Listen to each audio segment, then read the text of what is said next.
Boa noite a todos. Dando continuidade ao ciclo de conferências Encontros com Herculano Pires, teremos hoje a palestra Herculano Pires, O Homem, a Vida e a Obra, baseada no livro J. Herculano Pires, O Apóstolo de Kardec.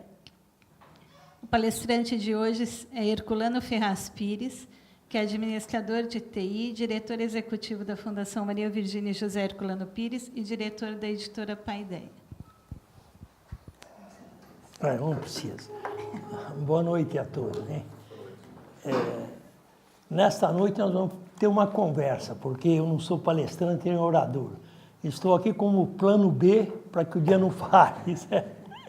E essa conversa será sobre o livro, como já foi dito, J. Herculano Pires, O Apóstolo de Kardec, obra escrita pelo jornalista e escritor espírita Jorge Rezini, que foi amigo de Herculano Pires por aproximadamente 30 anos, sendo que aproximadamente uns 15 desses anos participaram juntos sempre das atividades do Clube Jornalista Espírita. E ele participando tanto do trabalho de divulgação da doutrina, como do trabalho de defesa da doutrina, sendo se a agressão vinha de dentro do próprio movimento espírita ou de fora. Para escrever a biografia de Herculano Pires, Jorge Rezini recebeu da dona Virgínia vários documentos do acervo de Herculano, inclusive seus diários pessoais.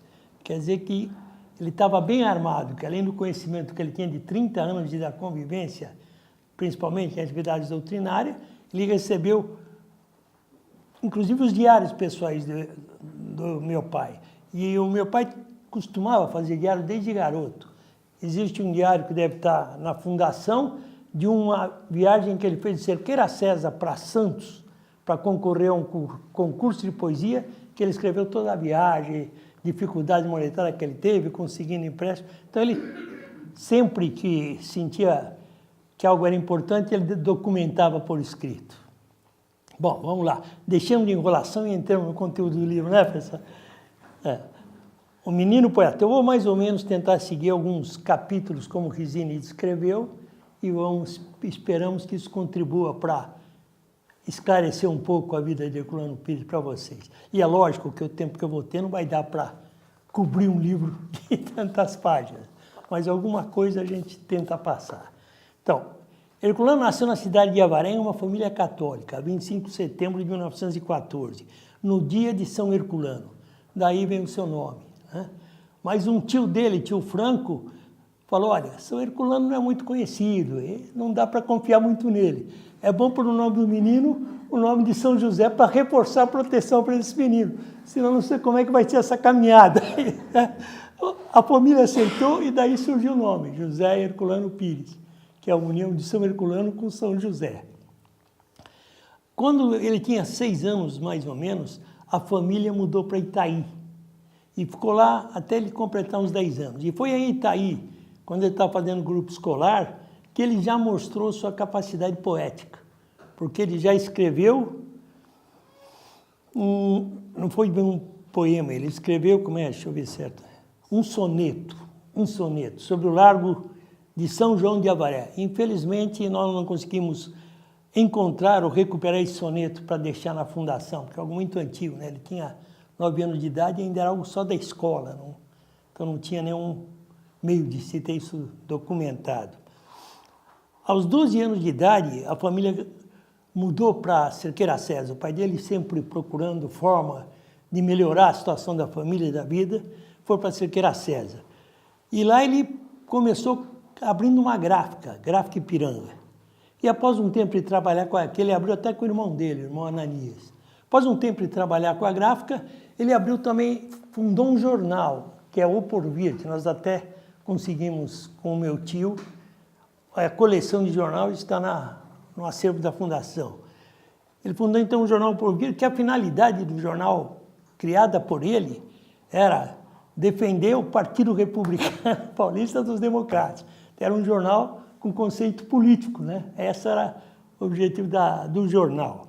Herculano ficou super entusiasmado. Até no primeiro número do jornal, Herculano ajudou na composição, ajudou na impressão, inclusive já escreveu. Ele tinha 14 anos, já escreveu uma coluna para ser colocada no jornal. E a partir daí ele ficou com uma coluna de assuntos gerais, que todos os exemplares do jornal que fosse editado, ele punha lá. Nós chegamos a ver, algumas eram referindo às datas nacionais, uma delas era sobre Jesus, né, que ele escreveu. Então, sempre nesse esquema. E não falhou, continuou sempre contribuindo. Então, o jornal já começou a reforçar a tendência literária que Herculano tinha, né? Aos 16 anos, em 1930, utilizando a gráfica do pai, que ele já estava trabalhando dentro da gráfica, compondo, imprimindo, ajudando, ele pegou 5 contos que ele tinha guardado na gaveta e lançou seu primeiro livro. Quer dizer, em 1930, ele está com 16 anos, já lançou seu primeiro livro. Ele compôs, imprimiu, até encapou o livro, encadernou, fez tudo. E distribuiu alguns até para alguns jornalistas que ele conhecia, mandou para o Jornal do Rio, Jornal de São Paulo, alguns amigos, e lançou seu primeiro livro. De críticos do Rio e de São Paulo vieram até elogios sobre a qualidade do livro para um rapaz de 16 anos. Ele passou a ser conhecido na região até de Avaré como garoto poeta, né? Ficou até o apelido dele lá no meio da região. E esse livro chamou Sonhos Azuis. E numa crônica que ele fez depois, bem depois, quando já era jornalista mesmo, talvez até já dos diários, ele contou um caso curioso desse livro. Que um dia ele estava em casa, bateu na porta, ele foi atender, era uma professorinha da Escola Rural de Avaré. E estava atrás desse livro para comprar. Certo? E ele tinha 35 exemplares guardados. Ela comprou os 35. Ele até comentou, puxa, tem maior orgulho para um escritor que está iniciando agora, chegar alguém procurando levar 35 livros, né? Então, isso foi o fato curioso que ocorreu com esse livro. Não ficou nada encalhado, porque a professorinha levou para dar para os alunos que iam se formar aquele ano, né? Passado 2 anos, ele publicou o segundo livro, da mesma forma, compondo, imprimindo, encadenando na tipografia de seu pai, que era um livro sobre poemas e versos, que ele deu o nome de Coração. Até tem a capa do livro logo ali, que deve ser a capa original até, que ele conseguiu fazer com algum amigo. Esse livro também recebeu elogio crítico dos literários dos jornais de Santos, Rio de Janeiro, São Paulo. Continuando ainda a se apoiar no jornal, Herculano conseguiu reunir o primeiro grupo de literatos de Cerqueira César, que era rapaziada nova, que nem ele, né? Que ele começou a publicar os contos, poesias, tudo que eles escrevessem no jornal O Porvir. Então isso atraiu, eles se uniram e mantiveram um grupo que fazia essas atividades. Existiam já grupos de jovens que tratavam da literatura em Sorocaba, em Cerqueira era o dele, e em Avaré. Aí os 3 grupos se uniram e resolveram fundar a União Artística do Interior, que até como é uma União Artística do Interior, eles chamavam de UAI. Era a UAI, certo? Para ficar bem conhecido e para gravar a origem da União Artística do Interior, né? A sua ata de fundação foi lavrada em 5 de junho de 32. Seus objetivos: defesa dos interesses de nossos escritores, difusão da cultura artística em geral, amparo e incentivo ao desenvolvimento das artes e letras, inclusive a formação de núcleos nas diversas cidades. Embora não constasse do Estatuto o problema do analfabetismo, a UAI também começou a trabalhar para erradicar o analfabetismo de Cerqueira César. Esse grupo, então, uma hora resolveu lançar um concurso. Foi em 1933. E o primeiro concurso foi um concurso sobre contos. E conseguiu divulgar esse concurso pelos jornais de Rio e de São Paulo. Então, a quantidade de contos que chegou lá era enorme, o que foi um sucesso total, né? Com o resultado desse sucesso desse concurso, aí o pai convenceu a turma de Cerqueira César a lançar um novo concurso, só a sede de Cerqueira César, que agora seria um concurso de poesia, né? E aconteceu a mesma coisa. Nesse caso de Cerqueira César, o carteiro era um só, veio reclamar lá no jornal, que falou que eu não estava conseguindo distribuir a correspondência para quem ele costumava, porque a quantidade de correspondência que chegava de fora, que era para o jornal, estava muito grande. Né? E o jornal O Porvir tornou-se, então, órgão oficial do concurso de poesia. E começou a publicar algumas poesias, enquanto ainda estava correndo o concurso que eles davam para a menção honrosa.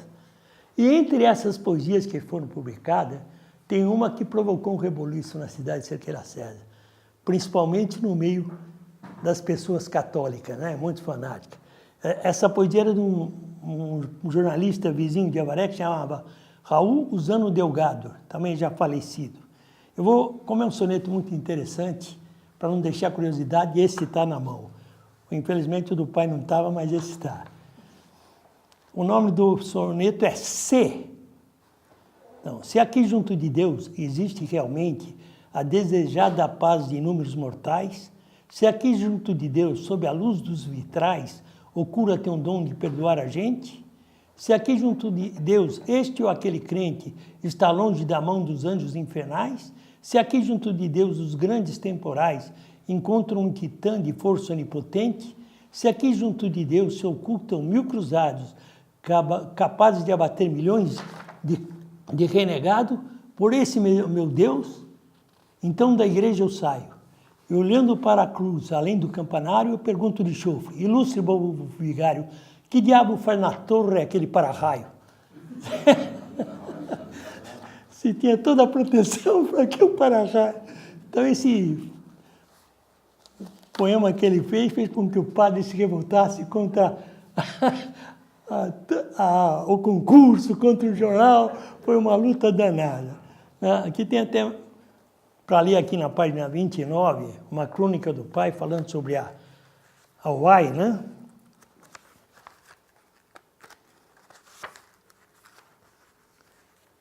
Justo essa eu desmarquei, mas eu encontro. Está aqui. A UAI, 10 anos depois, escreveu Herculano Pires. A UAI exerceu durante os seus 3 anos de funcionamento influência considerável no interior paulista em favor da popularização da poesia e das artes modernas. Seu trabalho foi tão revolucionário e atabalhoado quanto a Semana de Arte Moderna, podendo-se considerar como um reflexo caboclo desse grande movimento paulista. Os historiadores da literatura brasileira ainda não tomaram conhecimento dessa revolução literária das províncias que partiu de Cerqueira César e empolgou o Brasil. Não teve ela as proporções nem o brilho da famosa Revolução de 22, mas foi, de certa maneira, uma das suas consequências. A UAI representou uma tomada de consciência dos que sofriam no interior isolamento cultural. Os 2 concursos que ela promoveu tiveram grandes repercussões na imprensa nacional e um dia, forçosamente, alguém se lembrará desse feito cerqueirense. Quer dizer, esse é uma coisa que ele aguarda ainda, né? Que ocorra. Está meio difícil. Bom, vamos falar agora sobre a conversão. Como já dissemos, Herculano nasceu de família católica, ele foi coroinha. Em uma entrevista sobre como se tornou espírita, ele disse: foi o raciocínio que me levou ao espiritismo, o desejo de compreender aquilo que a religião ao que eu pertencia, a religião católica, nunca pôde me explicar. Em outra entrevista, ele ainda confirma essa afirmação. Eu não queria saber de espiritismo, que por minha formação considerava um amontoado de superstições. Um dia, meu saudoso amigo Dadício de Oliveira Baulete, nós estivemos na casa dos parentes dele em Cerqueira César para fazer algum documentário, me desafiou a ler o Livro dos Espíritos de Allan Kardec. A contragosto, aceitei e estou lendo e estudando até hoje. Tornei-me espírita pelo raciocínio. A doutrina dos espíritos aborda desde logo os mais altos problemas de filosofia que agitavam o século XIX e lançou em terreno firme as bases de uma nova interpretação, de uma nova concepção de vida e do mundo. Constitui mesmo, desde o início, uma poderosa reação às 2 escolas que pareciam ameaçar o mundo com imediata conquista, o marxismo e o positivismo. Né? Então, Herculano mostra aqui que se alguém ler com seriedade uma obra como o Livro dos Espíritos e estiver realmente interessado e conseguir resposta para a maioria das questões que sempre nos deixam em dúvida, né? Que é sobre o nosso destino, nossa origem, porquê da pobreza, da riqueza num mundo como o nosso, todas essas, vai, usando o raciocínio, se dedicar a esse estudo e encontrar as respostas que ele precisa. Herculano, depois de espírita, ainda em Cerqueira César, frequentou algumas sessões mediúnicas, que foi na casa do Dadício de Oliveira, que nós visitamos também essa casa. O médium era Ciro Milton de Abreu, era um ferroviário simples, mas que tinha faculdades excepcionais no campo da ectoplasmia, dos fenômenos de transporte e reprodução de efeitos luminosos e de fogo. Porque aqui a página 36 tem algo interessante. Vamos ver se tem mesmo. Vamos ver. O espírito que produzia tais prodígios se chamava Fragoso. Herculano Pires presenciou nessas reuniões imensa quantidade de fenômenos. Deixamos que ele próprio relate. Logo a seguir, Fragoso pediu que apagassem a luz da sala. Não se fez escuridão completa, porque a casa era de telha vã, a iluminação da rua e a de uma sala vizinha da própria casa penetravam diretamente no ambiente. Ouviu-se um estalo no canto direito da sala e todos se voltaram para lá. Foi uma fração de segundo. Quando todos voltaram a olhar para o médium, ele havia desaparecido. Suspenderam os trabalhos e chamaram por Ciro, começaram a procurar. Ele não respondia. Deram busca na casa, foram encontrar o médium preso num guarda-roupa do quarto de dormir do casal, estando o móvel fechado por fora, com a chave na fechadura. E Herculano nos forneceu esses detalhes não menos impressionantes. Emanação de ectoplasma em formas fluídicas, formando um nevoeiro espesso na sala, com a produção de relâmpagos e luminosidade, e a produção de chamas isoladas, até mesmo na calçada da rua. Pequenas chamas flutuantes e verdes, como fogo-fato, foram verificadas ali. Quer dizer que Herculano, logo de início, já começou a ter umas experiências marcantes, né? Da mediunidade, todo momento espírita. Primeira conferência espírita. Por ocasião da realização de uma concentração espírita na cidade de Ipaussu, no interior do estado de São Paulo, em 1936, Herculano se tornou espírita com 22 anos. Nasceu em 14, 22 dá 34. 36 mesmo. Então, ele se tornou espírita e já estava sendo convidado para fazer palestras de espírita na região. Herculano foi convidado para realizar sua primeira conferência espírita. Estava presente o conhecido Pedro Amar, um sírio de meia-idade e defensor da pureza doutrinária. Esse era bem conhecido na cidade. Um dia a gente vai ter oportunidade de comentar as histórias do Pedro Amar.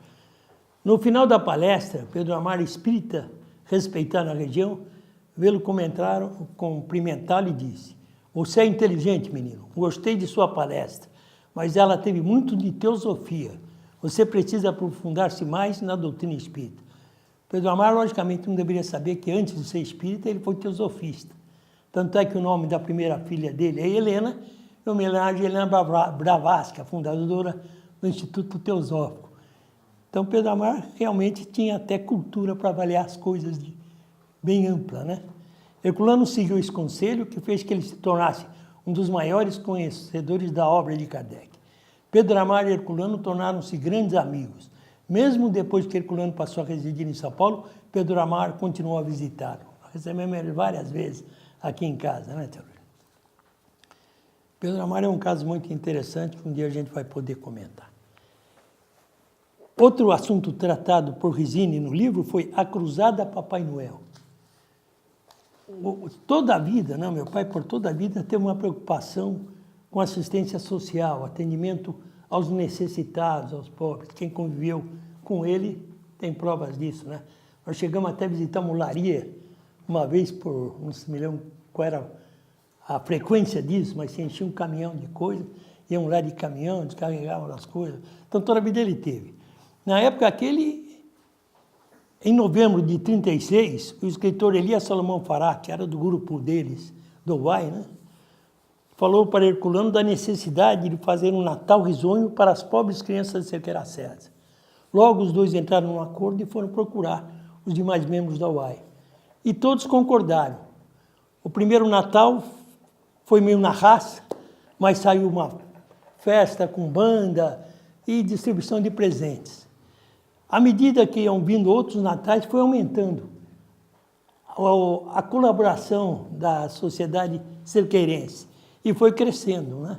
Aí Herculano tomou coragem e sugeriu para os seus companheiros que deviam alugar uma sala no centro da cidade para ser sede da cruzada Papai Noel, para eles conseguirem, durante todo o ano, dar uma assistência para a criançada, e não só no Natal. E também propôs que, nessa sede, fosse montado um ambulatório para que fosse dada assistência médica para essas crianças. Tinha no meio do grupo, que eu nem tenho certeza se ele era espírita não, mas simpatizante ele era, o doutor... Puxa, como é que eu esqueci o nome? Doutor Nazaré. Doutor Nazaré, você também conhece? O doutor Nazaré, que era médico baiano, um novo médico baiano, não é bem novo. Aí ele já se ofereceu na hora, falou, parte de assistência médica vocês deixam comigo. E começou a funcionar e foi indo bem, foi indo bem. Só que depois de algum... o padre é que não gostou. Depois de um tempo, o padre partiu para cima da cruzada. Por quê? Porque em vez de falar de Cristo, falava de Papai Noel.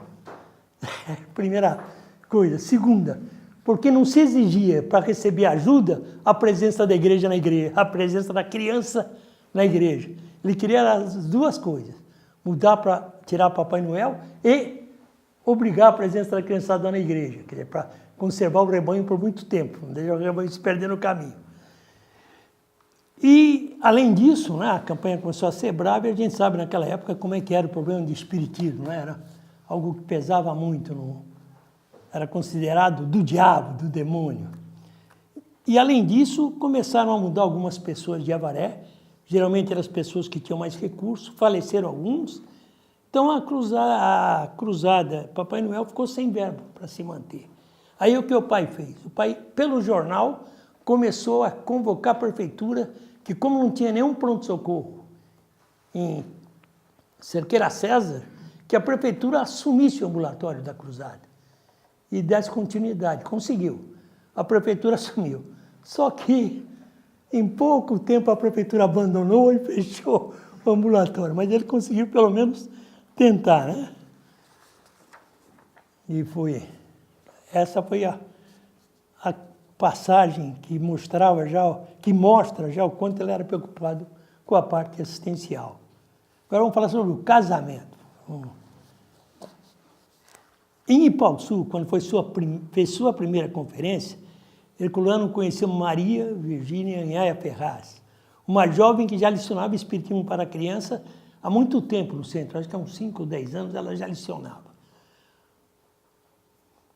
Foram apresentados, não tiveram muita oportunidade para conversar, se cumprimentaram, não sei o quê, cada um foi para um lado, Herculano foi embora, ficaram 12 anos sem se ver, nem se falar, cada um de um lado, 2 anos, desculpa, 12 é exagero, 2 anos sem se ver, 12, cada um já tinha casado com alguém, 2 anos sem se verem. Após esses 2 anos, Maria Virgínia estava na estação ferroviária em Avaré, que eles tinham mudado para Avaré, que ela ia para Ipaussu visitar os amigos e conhecidos e parentes que tinha em Ipaussu. De repente ela escutou alguém chamar ela, virou, era Herculano, né? Ficou surpresa. Aí os dois começaram a conversar. Quando eles começaram a conversar, deu o sinal da partida do trem, que iria para Ipaussu. Então a mãe foi andando, conversando com ele, começou a subir, ele começou a subir, ela falou, Herculano, o trem vai sair, é bom você descer. Falou, não, eu estou precisando falar com você faz muito tempo. Essa oportunidade não me escapa, né? Aí ele sentou ao lado de Virgínia, conversaram mais um pouco, daí ele fez o pedido de casamento. Certo? Foi nisso, quer dizer, 5 minutos. Ficaram 2 anos sem conversar, mas 15 minutos de conversa ele pediu para e ela aceitou, né? Aceitou. O que é mais impressionante. Ela aceitou. Aí eles combinaram para dali a 6 meses do casamento. Já não ia ser nenhum namoro para dali a 6 meses do casamento. E realmente eles casaram em 11 de dezembro de 1938. Ele teve apenas, logicamente, a cerimônia civil, né? Que os dois eram espíritas, certo? E 11 meses após o casamento, nascia a primeira filha, que, como eu já falei, chama Helena, em homenagem a Helena Blavatsky. A minha mãe até contou naquela entrevista que nós estávamos, aqui no centro, para o pessoal de São Carlos, a USE de São Carlos, que depois que eles casaram, não sei o quê, ele deu para ela uma poesia que ele tinha feito depois que a conheceu. Certo? Uma poesia para ela. Até essa poesia está naquela fita. Eu pretendia copiar e trazer a poesia, mas eu sou muito ocupado. Não deu tempo de eu fazer isso daí, mas nós vamos pegar essa poesia, eu vou transcrever para a gente pelo menos pôr na... que o meu pai sempre dava poesia para minha mãe, né? Era aniversário dela, era aniversário de casamento, o modo dele comemorar era levando uma poesia. Né? Deixa eu ver aqui. Além de Helena, Herculano tiveram mais 2 filhos. Esse galã que lhes fala, e mais a Heloísa, que vocês conhecem melhor que eu até, né? Isso em Marília. E depois em São Paulo, veio a caçula, que quase não aparece nunca, que é a Helenilda, né? Então foi um total de 4 filhos. E os filhos são testemunha de como era bonito o amor que os unia, que os uniu por tantos anos, né? Aí, em 1940, a família se mudou para Marília, uma cidade que, com apenas 15 anos, já possuía escola normal, ginásio, escola de comércio, 16 agências bancárias, além de 2 importantes jornais, que foi o que levaram meu pai para lá, né? O jornal Diário Correio de Marília e o Diário Paulista. Estavam residindo há pouco tempo em Marília, quando uma fatalidade, o falecimento da minha avó, vó de Ninha, fez com que a família do seu Ferraz, que era ele mais 6 filhos, fossem convidados a morar em Marília e se transferiram para a casa do meu pai. Então, em uma família que era feita de 3 pessoas, provavelmente na época, aí nasceram mais 2 filhos lá, né? Que a Heloísa e eu nascemos lá. Ficou um total de 12 pessoas morando felizes em uma casa. Assim, de repente, né? Foi. Herculano, em Marília, foi trabalhar no Diário Paulista. Só que o Diário Paulista estava ruim das pernas. Primeiro mês já atrasou o salário, segundo já dividiu o salário. Aí os donos do Diário Paulista falaram, ó, estamos vendendo. Meu pai, corajosamente, negociou, fez um empréstimo no banco e comprou o Diário Paulista. Só que ele tinha um plano. Além dele comprar o Diário Paulista, ele comprou um linotipo em São Paulo, um novinho. Se eu não me engano, o tio Heraldo foi trabalhar na linotipo, que é o irmão dele, e trouxe mais 2 jornalistas experientes de São Paulo. Um deles que até pouco tempo a gente encontrava, hoje eu não sei se ele já desencarnou, o Jairo Pinto Araújo, e o outro, eu não me lembro o nome, que veio para ser secretário. Então ele fez um trabalho. E assim ele conseguiu tocar o Diário Paulista durante 6 anos. Só que com a guerra, o que aconteceu? A picaretagem estava solta no comércio, né? E o velho caía de sola, primeiro de água no leite, e assim foi. Então, os propagandistas, os que financiam, que mantêm, né? Foram desaparecendo. Chegou a um ponto que ele já estava endividado, não tendo condição mais de tocar. Aí ele vendeu o Diário Paulista. Agora, o mais importante da passagem dele em Marília para a vida de Herculano foi o movimento espírita que ele encontrou lá, né? Foi um movimento espírita já organizado, de homens que realmente, como o Resine diz, como o pai dizia, amavam a doutrina, estavam dispostos a defendê-la de todas as formas, era acima de qualquer indivíduo, acima de qualquer instituição, o que valia era a doutrina. E, além disso, eram dedicados no estudo das obras de Kardec. E ele se filiou a esse grupo, e começaram a trabalhar junto, né? Então, esse foi o que mais importante aconteceu. Como exemplo desses homens, eu vou dar aqui dois nomes. Um é Eurípides Soares da Rocha, que era fundador da cidade de Marília, a quem Herculano chamava de o patriarca do espiritismo de Marília. Ele era de grandes posses, tinha muitas terras, então ele sempre doava ou terra ou ajudava alguém a construir alguma coisa. O exemplo de uma grande obra que ele fez foi o Hospital Espírita de Marília, para tratamento de doentes mentais, que é o que mais interessa, ou mais o espiritismo tem possibilidade de ajudar, né? Porque muitos doentes, na realidade, não são doentes, são obsedados que estão. Então, o que mais? É isso que ele fez. Esse hospital tinha 48 metros quadrados de área. Em 1947, estava atendendo 200 internados. Né? Mas surgiu aí uma briga de um médico de outro hospital, porque eram feitos sessões espíritas dentro do estudos doutrinários dentro do hospital.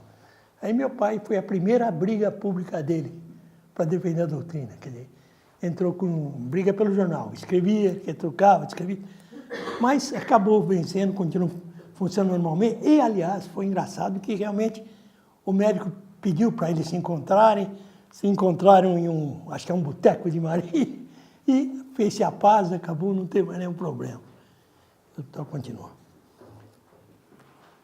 Outro espírita que a gente não pode esquecer é o dentista Urbano de Assis Xavier, que já residia em Marília, né? E estava em grandes atividades. Ele era notável médium de transfiguração, que geralmente não precisava dizer que espírito era. O rosto dele transmitia a imagem da pessoa que estava se comunicando. Voz direta, cura e incorporação. Ele também possuía aprimorada cultura doutrinária, o que possibilitou a estreita amizade com Herculano Pires.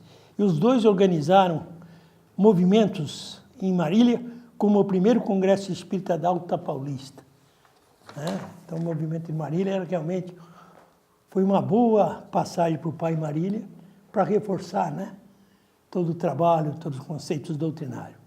Outras obras construídas naquela época em Marília pelo movimento espírita. Não sei se tem até hoje, mas eu visitei várias vezes, quando ia a passeio para lá. Mansão Ismael, que era uma casa de repouso para idosos, que era numa chácara. Então eram casinhas para morar dois velhinhos. Ou era um casal, ou então eram dois senhores e duas senhoras. E no meio, o refeitório. E a chácara tinha pomar, gosto muito bem organizado. A faculdade de Direito, que a tia Amélia chegou a dar aula, inclusive o tio Chico foi diretor da faculdade, e aquilo que nós falamos, algumas creches e alguns centros espíritas que com auxílio do nosso amigo, esqueci o nome dele, aqui eu estou meio nervoso, vocês desculpem.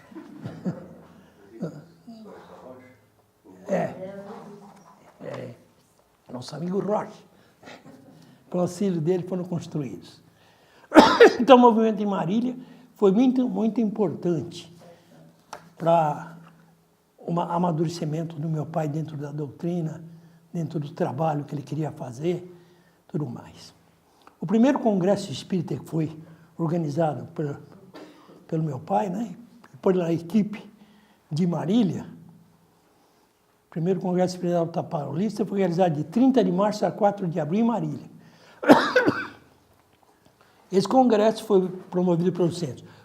Eu vou ver se eu ando um pouco mais rápido, senão não vou conseguir chegar nem um terço do que eu preparei. No que o livro tem, que isso não dá, né?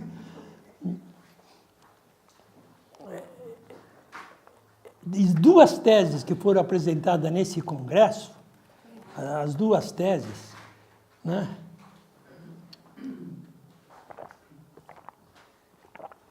pesaram muito até para o resto dos movimentos espíritas de São Paulo.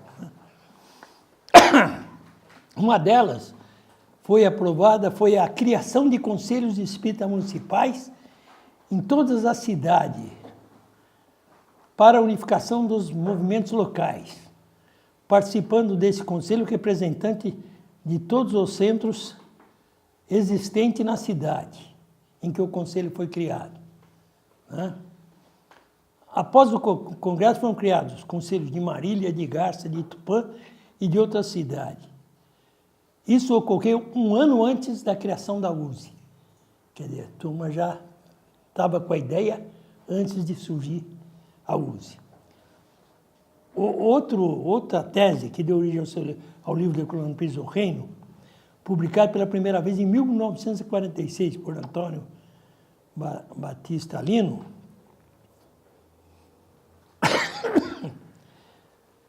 Herculano Pires não estava satisfeito com o enfoque. Ele mesmo, depois, quis mudar um pouco essa tese, apesar dela já ter sido publicada. Ele não estava satisfeito com o enfoque do reino na sua primeira versão, pois concluiu que o reino não poderia ser estabelecido na terra apenas com a criação de um vasto movimento cristão, mas sim, como ensinava a doutrina espírita, através do processo natural da evolução. Em 1967, ele deu uma ajustada no reino, né, dando o verdadeiro enfoque doutrinário. Né? Hoje nós temos o livro Reino aí, já é após essa correção. Em 1971, os jovens do Movimento Universitário Espírita de Campinas publicaram em seu órgão Fiel à Fagulha artigos baseados na primeira versão do livro do Reino, que trazia inegável sabor marxista. Herculano teve de trocar artigos pela imprensa procurando esclarecer o jovem que no marxismo não encontramos nenhuma novidade que venha enriquecer os conceitos espíritas, e sim ao espiritismo, que tem muito que dar a todas as filosofias contemporâneas e a todas as ciências, complementando-as com sua visão integral do homem e da vida. Aí o Herculano já vai mudar para São Paulo, pelo menos aqui nessa minha folha. Após as dificuldades que obrigaram ele a vender o correio paulistano, ele mudou com a família para São Paulo, em 31 de outubro de 46. Ele tinha alugado uma casa aqui em São Paulo, só que quando ele chegou, a casa estava ocupada por outro inquilino. E já estava com a mudança aqui no caminhão, certo? Aí, por sorte, ele correu e conseguiu localizar uma outra em Mirandópolis, na Rua das Camélias, 40. Eu até pus aqui algo mais leve, né? Que nessa época da Rua das Camélias, papai trazia brinquedos vendidos pelos camelôs no centro de São Paulo, que eram que nem aquela... O grilo que você prende, de repente ele solta e pula, né? Tinha mais aquilo da bolinha, que joga a bolinha de um lado para o outro. Então ele sempre que podia trazia para a gente e distraía com isso. Uma única vez eu lembro de um castigo que ele deu para mim, né? Porque eu atravessei a rua correndo, me havia num carro, aí ele pegou correndo e me levou para cima para ficar de castigo aí no quarto. E mesmo assim eu fiquei lá na grade da escada, até já me lembro da minha mãe na grade, eu tinha 5 anos, meio chorando, meio reclamando, né? E outra coisa que ficou gravado foi o dia que ele caiu nos diários associados, que ele era secretário, tinha que esperar sair o primeiro número do jornal. Durante a noite ele caiu, deu um problema quase na coluna, então ele chegou de ambulância e ficou um tempo em casa de repouso. Isso são os eventos da Rua da Camélia que eu recordo na minha infância, ficaram marcados. Depois transferiram-se para a Rua das Rosas, no mesmo bairro. Da Rua das Rosas também tem uma novidade aqui. No domingo, meu pai ia à feira próximo de casa e trazia flores para a mamãe, que apesar de gostar, reclamava do gasto inútil. Um domingo, vendo o papai retornar da feira, estranhamos o grande pacote que carregava. Tinha comprado um peru, e ele não comia carne, hein? Tinha comprado um peru, que acabou sendo dado para amigos, pois o peru avançava em todos que entravam no quintal, com exceção da Lolô, que entrava, sentava, segurava o pescoço do peru, não acontecia nada.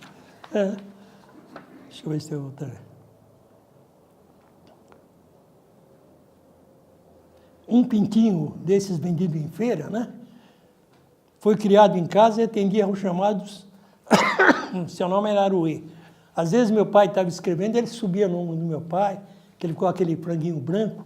Então era assim, como que um mascote da família. Aí um dia caiu um caixote em cima da Aroê. A Aroê morreu. Aí foi a tragédia na família. E o meu avô Ferraz, como muito prático, falava, pô, esse pintinho aqui foi criado a leite. Essa carne está muito macia. Nós temos que preparar esse frango. Você, como espírita, sabe que isso aqui é só... Cara, mas eu não tenho dúvida se foi preparado ou se foi... Então, foi, né? Quando chegou na mesa, nós todos chorando. Chorando. Ninguém conseguiu. Só o seu Ferraz. Só o seu Ferraz. Então, na Rua das Rosas, né?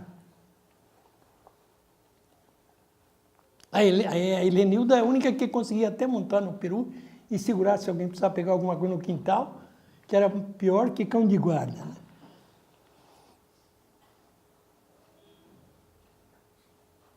Tá, então seriam essas duas coisas. O início da vida em São Paulo foi muito difícil, né? A primeira ideia que ele teve foi editar uma revista mensal dirigida ao povo do interior paulista. Ele chamou Revista Cabocla. Era uma revista com capa colorida e as páginas todas em preto e branco, né?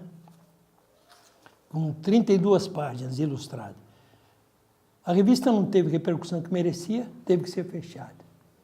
Ficou 9 meses desempregado. Foi nessa fase que traduziu do italiano o livro Eu Fui Chefe de Polícia de Mussolini para o Instituto Editorial. A mãe até contou na entrevista que nós fizemos aqui, que ela ficava escutando ele escrever a máquina, de repente a máquina parava.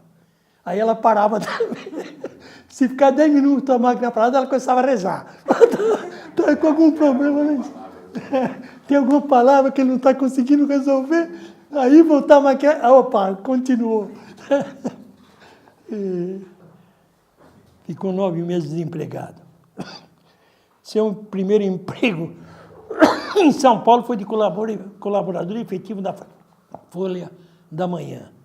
Meses depois ocupou o mesmo cargo no Jornal de São Paulo. Em 1947 ele ingressou no Diário dos Associados. Teve um melhor equilíbrio na sua vida profissional. Iniciou como repórter, meses depois assumiu o cargo de cronista parlamentar, fazendo a cobertura jornalística da Câmara. E foi aí que ele conheceu nosso grande ex-presidente Jânio Quadros, né? Que, na realidade, o Jânio, nessa época principalmente, ele, embora fosse também meio aluado, mas ele realmente estava visando para conseguir coisas boas, estava numa luta. Então, ele chegou a ficar amigo de Jânio Quadros. Tanto é que, quando o Jânio foi prefeito, queria que ele trabalhasse com ele. O pai agradeceu. Quando o Jânio foi governador, queria que ele trabalhasse com ele. O pai agradeceu. Quando o Jânio foi presidente, o pai estava ligado à Faculdade de Filosofia de Araraquara, que era do governo de Estado. Ele pediu para o Carvalho Pinto ligar para o pai como fazer o convite. O Carvalho Pinto ligou, fez o convite, e o pai pediu tempo para pensar. No dia seguinte, na televisão, foi nomeado o jornalista Herculano Pires como chefe do subgabinete da Presidente da República no Estado de São Paulo. O pai ligou para o Carvalho Pinto, para a turma do Carvalho Pinto, né? Que falou, o Jânio é assim mesmo, ele achou que precisa de você, ele já estoura, aí vamos ver o que acontece. Aí ele foi conversar com o Jânio lá, o Jânio insistiu, falou, pô, vocês são gozados, vocês não querem que eu trabalhe com política, que eu trabalhe administrando. Na hora que eu escolho você, que eu sei que não é político, você não vem, como é que fica? Aí ele falou, tá bom, então vamos combinar o seguinte, nem o meu contínuo, o meu boy, você não nomeia. Tudo, pode fazer tudo que você quiser. Aí deu para ele um talão para ele requisitar sala, requisitar funcionário, e assim que ele fez, né? Montou e ficou alguns meses, que logo o Jânio renunciou, e quando o Jânio renunciou tem um fato engraçado. O pai estava indo brigar com grileiros, lá naquele caminho dos Bandeirantes, e brigou o dia inteiro com os grileiros, você sabe que o Jânio tinha renunciado. Daí quando ele voltou para São Paulo, tomou um café no bar que ele costumava tomar lá no 7 de abril, todo mundo sabia que ele era jornalista do Diário Associado, mas ninguém sabia que ele era chefe do seu gabinete. Começou a escutar as conversas, né? Ô, senhor Coronel, sabe que o Jânio renunciou? Ah, renunciou. Pô, deixa eu cortar o cabelo. Sentou o barbeiro, que ali falou, lá no barbeiro eu pego as informações, mas preciso. Sentou para eu cortar o cabelo, pegou todas as informações, falou, pô, filha da mãe renunciou mesmo. e não deu nenhum aviso. Aí, quando ele chegou no gabinete, foi direto para o gabinete. Começaram a cair telefonema de alguns representantes do governo federal que estavam perdidos em lugares diferentes, né? Em São Paulo devia ter muitos. Então ele, pô, nós queremos ir aí para renunciar. O pai falou, pode mandar vir, pode todo mundo vir, que eu ainda não renunciei. E ele recebeu a renúncia de um monte lá, e aí pegou, preparou a renúncia dele, juntou tudo, ligou para o Quintanilha Ribeiro, que era o chefe da... Quintanilha, eu já estou mandando... Chamou antes o chefe da Casa Militar, que era o Cerqueira Leite, o oficial Cerqueira Leite. Falou, Cerqueira Leite, você não pode renunciar, você é militar. Mas eu posso, então eu vou passar para você. A Casa Civil também fica a teu cargo, até Brasília decidiu o que vai fazer. E renunciou também. Depois também recebeu renúncia de vários, que estavam por aqui, né? Estavam viajando por aí.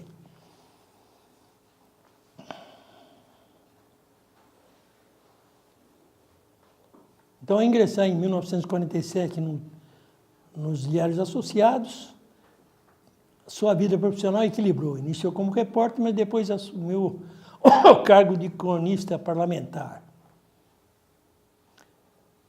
Mais tarde seria presidente da Associação dos Cronistas Parlamentares da Câmara e ingressaria na Academia Paulista de Jornalismo, ocupando a cadeira cujo patrono, por ele mesmo escolhido, é Cornélio Pires. Foi na Câmara Municipal que Herculano conheceu a figura carismática do professor Gênio Quadros.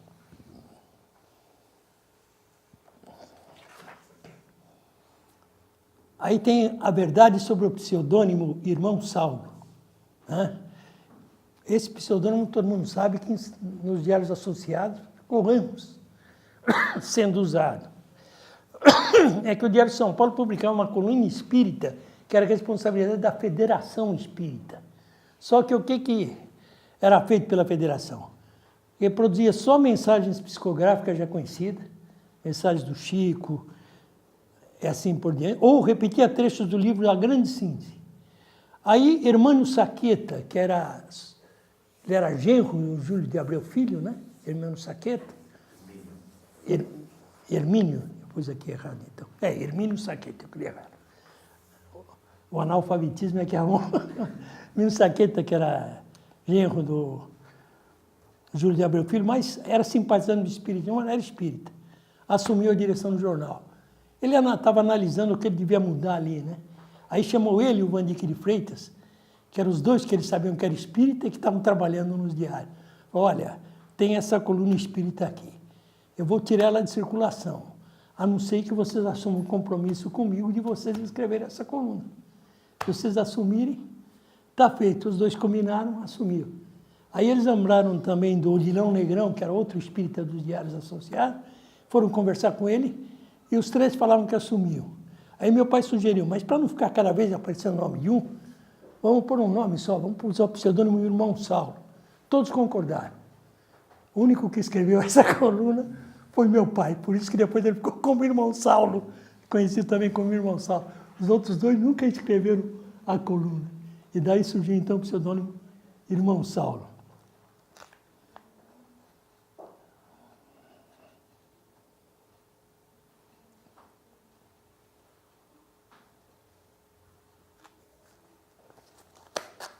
E tem uma parte que é uma visão realista da imprensa espírita.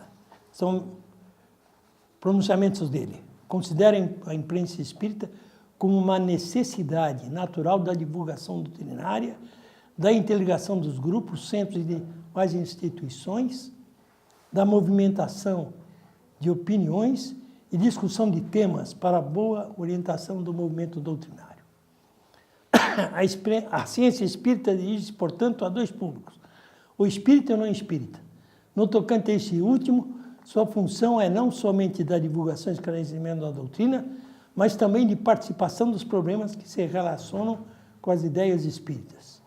Sendo o espiritismo uma doutrina de vivência social destinada a influir na transformação do mundo, não se pode conceber uma imprensa espírita alheia ao mundo, engolfada em si mesmo. Então, essa era a opinião dele sobre a imprensa espírita, né? E ele continuou.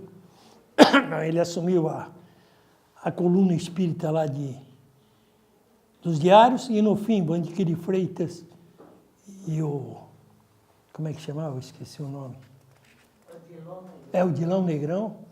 Obrigado, mana. Bandique de Freitas e o Dilão Negrão nunca escreveram, então acabou ficando só com ele o pseudônimo de Irmão Saulo, né?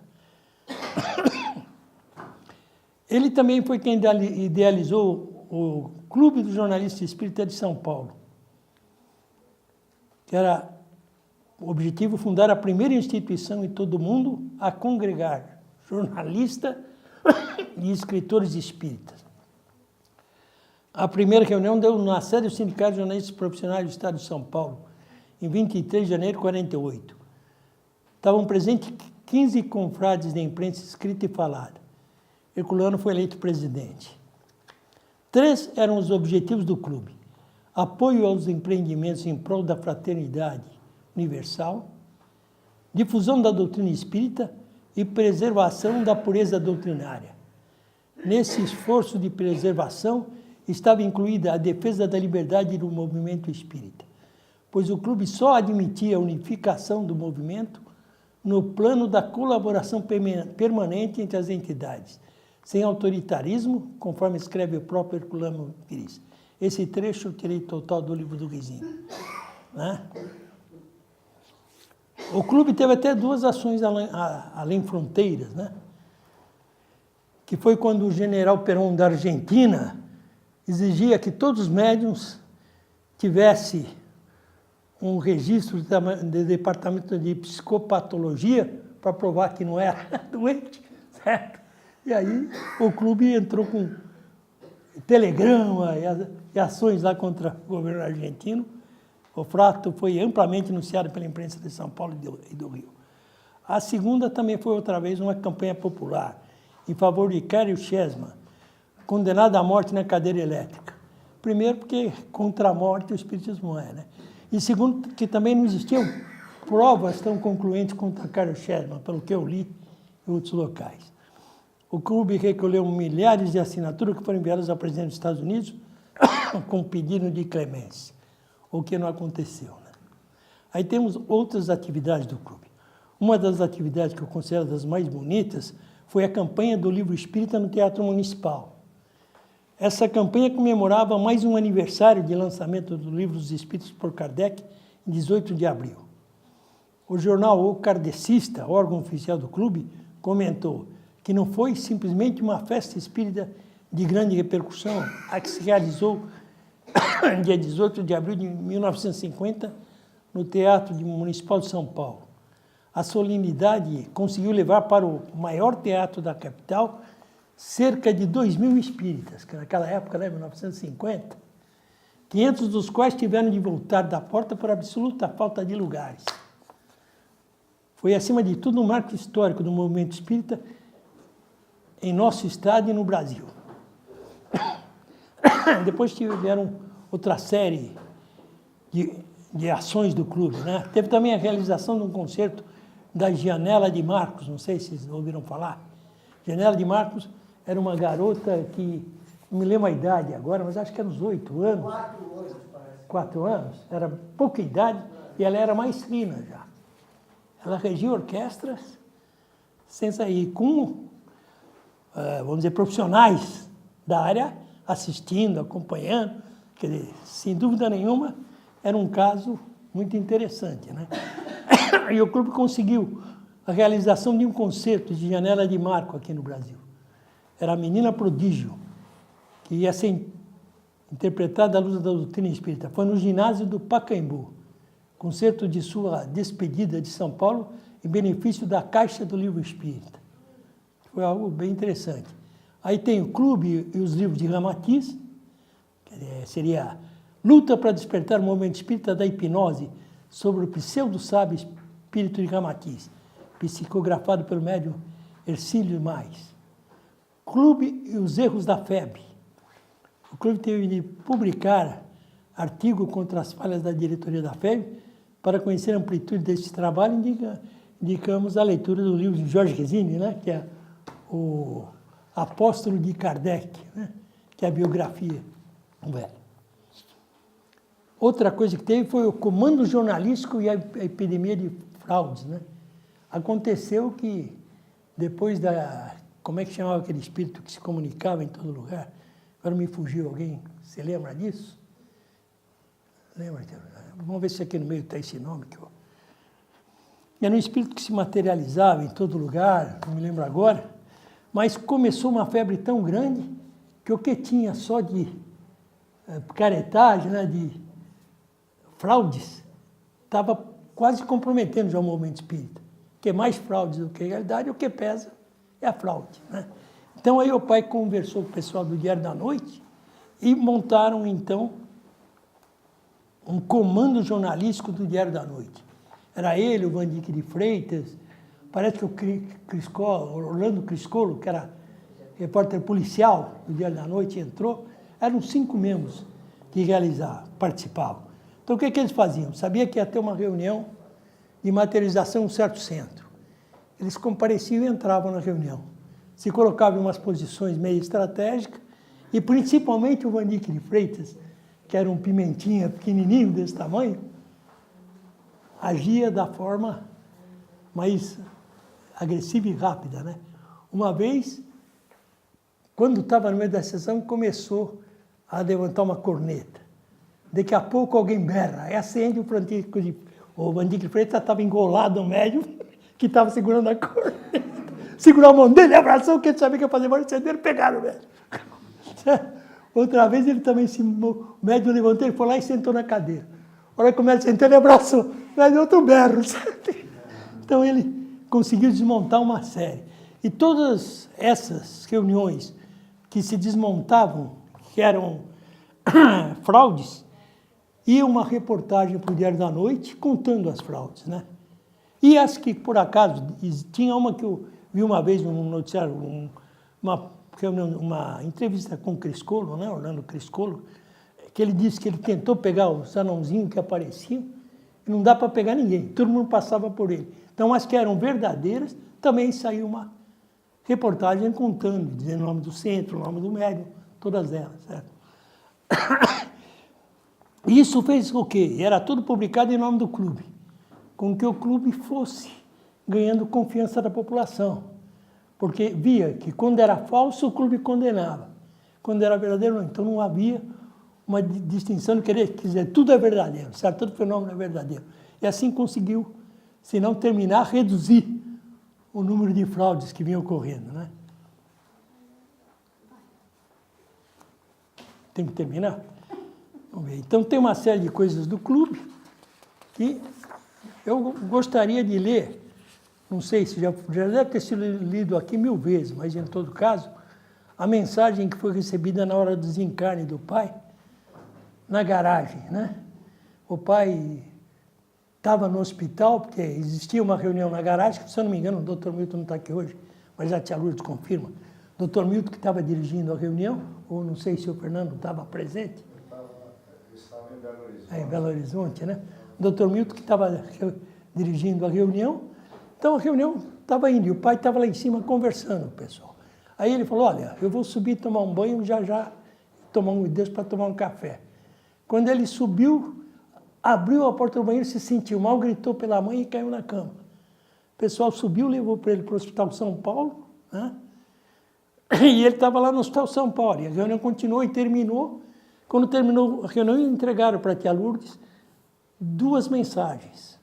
Uma de um espírito que anunciava e agradecia a chegada de Herculano Pires no mundo espiritual. E outra de Herculano Pires, que ficou muito clara essa mensagem. Mas na hora que a tia Lourdes falou para minha mãe não quis nem ler. Não é possível, Herculano nem morreu, nem esfriou o cadáver, vocês já estão trazendo mensagem dele aqui, pô, vocês estão malucos, não sei o quê. Aí acho que a Helena pegou a mensagem, ou no mesmo dia, no dia seguinte, deu uma lida e falou, mãe, é bom pelo menos a senhora ler. Aí minha mãe leu e falou, pô, tem razão, isso aqui é dele. Então eu vou ler agora a mensagem. Aliás, era feito mais ou menos em sistema diverso, que era o que Herculano mandava para a Virgínia em todas as comemorações que ele achava importante, né? Então é assim, família querida, vivendo contigo dias felizes e amenos, na experiência do lar prossegue a vida. coragem e otimismo. Não quero pompas nem vela, apenas a simplicidade do professor de interior e metrópole de céus e estrelas. Sustente em apoio vibratório a casa. Ampare o livro da codificação. E eu, em espírito ou memória, ao lado dos amigos espirituais, convosco sempre estarei no apostolado de pregar e servir a doutrina dos espíritos com o mestre de Lyon. Já não tem falar nem riso, nem seu poeta. Mas que semblante triste o seu. Volte ao que era, como os tempos da casa velha. Tudo é vida das noites de rima, doutrina e cozinha, lar. Amigos, não é confusão, é nova sensação de viver, sentir que já não sou corpo, mas alma. Até que, enfim, desculpe, espírito de verdade, amparado em novas luzes, a nossa luzinha que ajustasse a construir. No momento, adeus, menos choro e mais café. Se há dificuldade, lá sempre tinha café, né? Se há dificuldade de captar a escrita, imagine a de despertar aqui, para a dizer aos daí, sobrevivência da alma. Muita paz em Jesus. Ele quis dar uma prova de que o espírito sobrevivia no momento do desencarne. Ver com que lucidez ele saiu do lado de lá, né? Negócio que...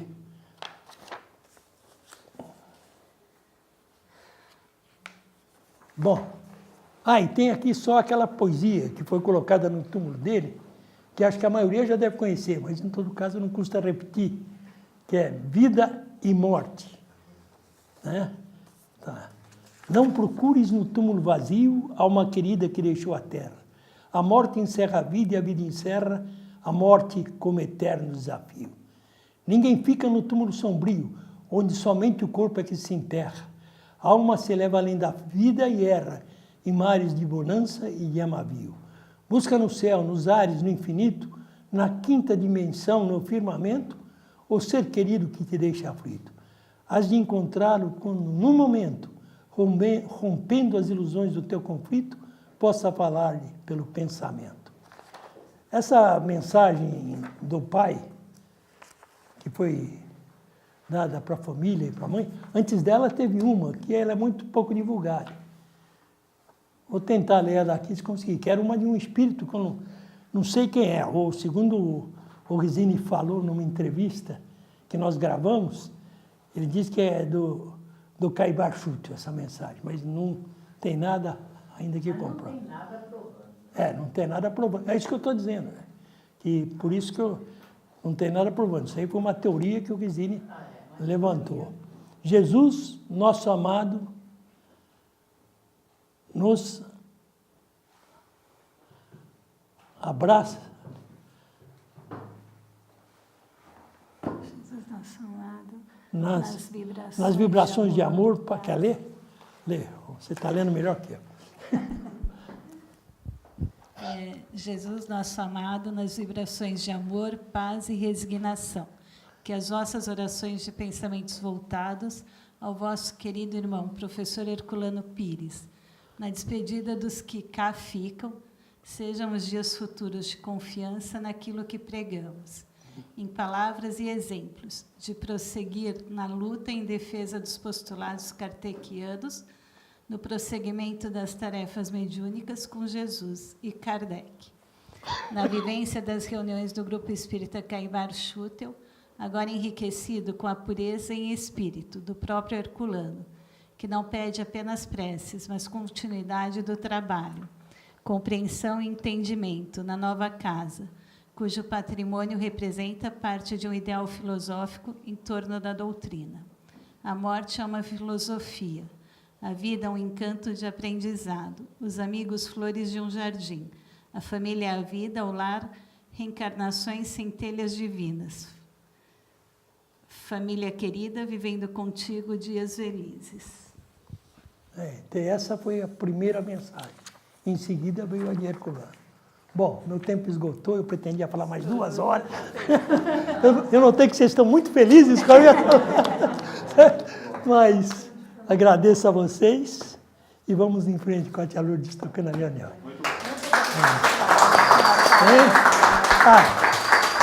Anuncia.